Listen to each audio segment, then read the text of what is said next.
Today I am going to show you how to make an authentic Tamil Brahmin, Tanjavur Brahmin recipe. It is a Sattvic food and it has no onions or no garlic in it. It is called Rasavangi. So I'm going to make it with okra today. So it's okra Rasavangi. So I'll show you the ingredients first. Obviously fresh okra, and if you can't get fresh okra, you can use the frozen one. It's also a very balanced and healthy food. So I'm using 200 grams of Toor dal here, which I will be adding at the end. And these are all the ingredients that I will be roasting and grinding. That is chana dal, about 1.5 tablespoons, and a small teaspoon of urad dal just for the smell and the flavor. Then I've got 1 teaspoon of peppercorns, 1 teaspoon of cumin seeds, and here I've got the dried chili flakes. Instead of, you can also use the dried chili itself. And I've got coconut as well. Somehow I got fresh coconut, but it is good, okay to use desiccated coconut. And then I've got seasoning, which is curry leaves, and then I've got the salt required, turmeric, and a piece of jaggery just to balance the flavor. The main ingredient is also the tamarind. So this comes to about 30 to 35 grams. I will be using mustard seeds and fenugreek seeds for giving it a seasoning. So let's start the cooking process. Okay, I'm going to now dry roast these ingredients. So just a pinch of a small half a teaspoon of oil, and then put in the chana dal first because it's the thickest one and biggest one. So always follow that. The one that takes longer to cook you have to put in first for grinding. And then you add the other ingredients. Should be okay to add them all together. You don't need to add the coconut.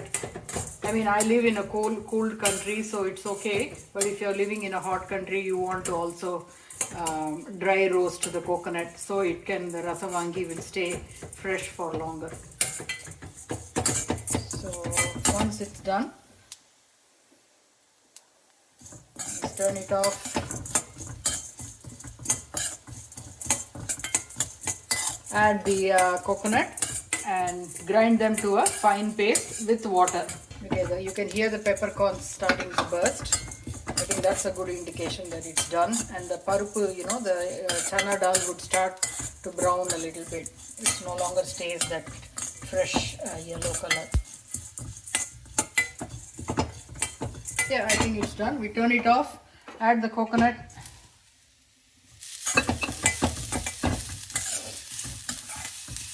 Add some water, cold water because this is already hot.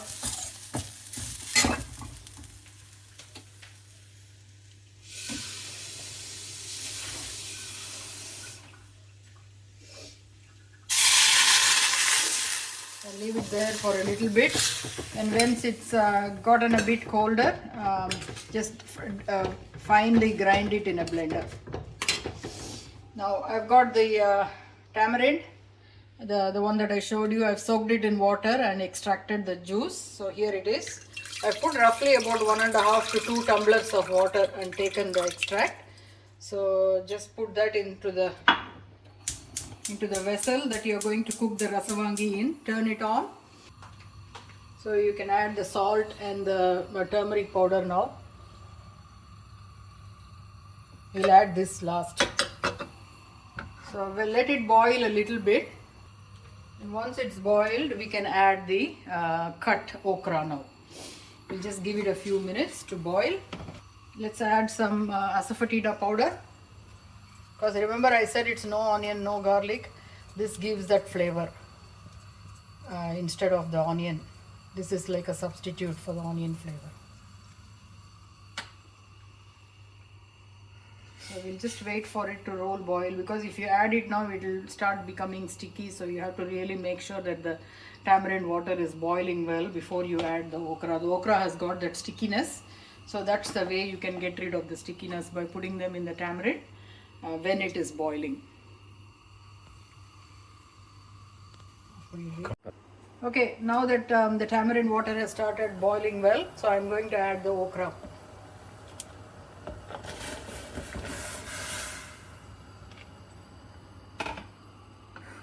You can add a bit more water if you feel you need it. I am actually adding a bit more water using the same turmeric, the remains. So it's just there. We'll wait for the okra to cook. In the meantime, I'm going to grind the ones that we just roasted, so that we can add that after the okra has cooked.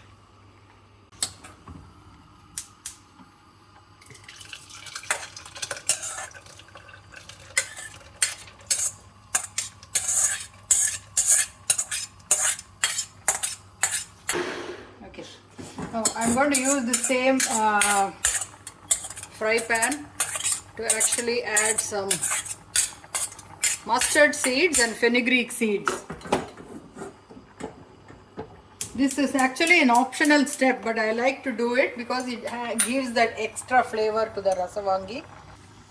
So I'm just adding like about a teaspoon of the mustard seeds.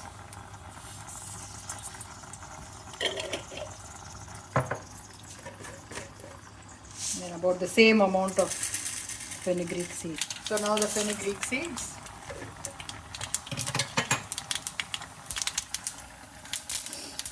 And some of the curry leaves.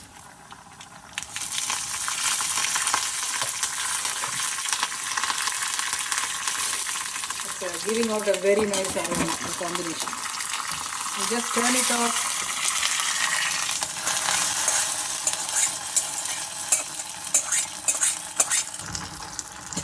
Give it a stir.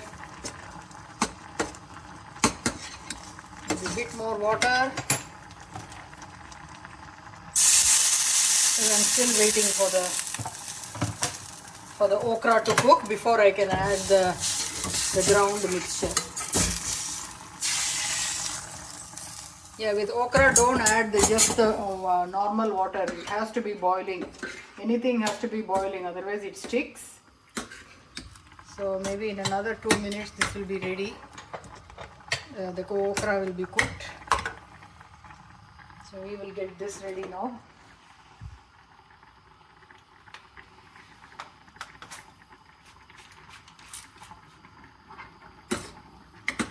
See how the okra has changed color.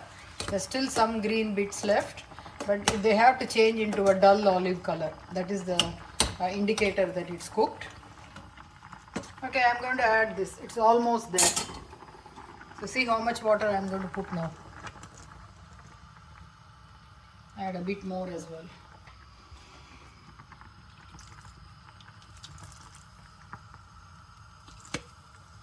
Okay, so that's all washed up now. So now we will let them all boil together for about 10 minutes at least, after which we will add the cooked dal. So this will give time for the rawness of this mixture, the ground mixture to go away, and for the okra to cook well, and also the fenugreek seeds that we added with the mustard seeds, that should also cook a bit, otherwise it will taste bitter. So all of this will need about 10 minutes. So you need to keep stirring it now and then, not all the time, but keep stirring it so it doesn't stick to the bottom of the pan, or even reduce the heat.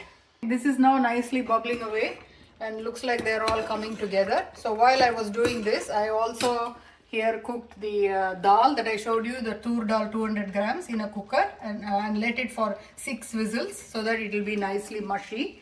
I'm going to open it shortly and then add the Toor dal into the rasavangi. Okay, go.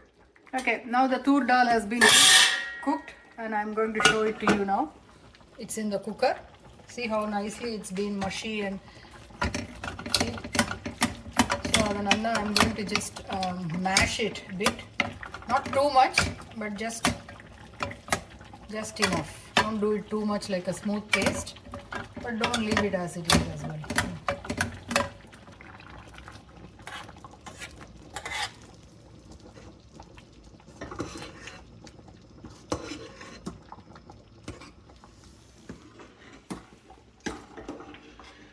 Okay, it's a bit thick, and some of the water from the cooker itself I can add. Actually, I didn't even use up all of the 200. There is still some left over. because it's come out as a very nice consistency. I don't want to add more tur dal to it. What consistency is that? It's like a nice thick consistency. It's not runny, it's not too thick like a kootu, so it's in the correct consistency. So we are going to leave it like this, and now I'm going to add the jaggery. So let it all come together. Now this is all boiled together, blended all the flavors together. I'm going to add the finishing touch of coriander leaves and maybe a couple more of the curry leaves, and we're going to give it a thorough mix.